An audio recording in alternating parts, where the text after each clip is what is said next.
So it's the expository preaching and teaching using the Lectio Continua method. That is simply put just pastors when they come into the pulpit preaching through entire books of the Bible. So what that means is for example, if I'm preaching through the book of Genesis, so I'll go through and I'll Sunday number one, I'll preach maybe Genesis, maybe the first 10 to 15 verses.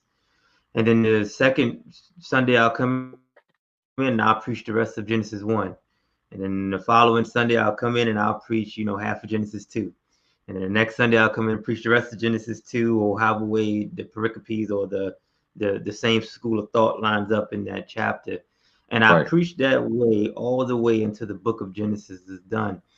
And usually it depends on how fast you're going. I mean, it may take you maybe like a year and a half or so, or maybe a year to get through the book of Genesis. But what that does is it makes it so that you take everything in context and you have a good Right. understanding for what the book of Genesis is saying.